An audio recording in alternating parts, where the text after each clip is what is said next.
ఆంధ్రప్రదేశ్ రాష్ట్ర వ్యాప్తంగా ఉన్న మహిళలకైతే ఆంధ్రప్రదేశ్ రాష్ట్ర ప్రభుత్వం సీఎం చంద్రబాబు నాయుడు గారు అయితే మరో శుభవార్త చెప్పారు. మొత్తానికి అయితే డబ్బులు అయితే విడుదల చేయబోతున్నారు. ఎవరికోడికి ఏంటి ఎలా చెక్ చేసుకోవాలి, మీరు అర్హులా కాదా అని దానిపై వీడియో క్లారిటీ చెప్తాను. చూడండి ఫ్రెండ్స్, మీరుగా మంచిగా ఫస్ట్ టైం వస్తే కదా సబ్స్క్రైబ్ చేసుకో, పక్క బెల్ ఐకాన్ చేసుకోండి. ప్రతి ఒక్క లైక్స్ కానీ షేర్ చేయండి. Direct topic తెలిపోతా. ఆంధ్రప్రదేశ్ రాష్ట్ర వ్యాప్తంగా ఎలక్షన్స్ టైంలో హామీ అయితే ఇచ్చారు కాబట్టి సీఎం చంద్రబాబు నాయుడు ఎలక్షన్లో గెలిచిన వెంటనే ప్రతి మహిళకి నెలకు 1500 డబ్బులు అయితే ఇస్తామనేసి ఇప్పుడు సీఎంగా చంద్రబాబు నాయుడు ప్రమాణస్వీకారం కూడా కంప్లీట్ అయింది కాబట్టి ఇప్పుడు ఈ పథకం అయితే అమలు చేయబోతున్నారు. వచ్చే నెల జూలై నుంచి అయితే ప్రతి మహిళకి అయితే 1500 డబ్బులు అయితే ఇవ్వబోతున్నారు.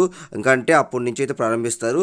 ప్రతి మంత్ 1500 డబ్బులు అయితే ఇస్తారు. అర్హులుగా ఎవరైనా తీసుకున్నా అంటే మీకు రేషన్ కార్డు ఉండి 19 సంవత్సరాల నుంచి 59 సంవత్సరాల మధ్యలో ఉంటే మీకైతే ఖచ్చితంగా అర్హులుగా తీసుకొని నెలకు 1500 డబ్బులు అయితే ఇస్తారంట.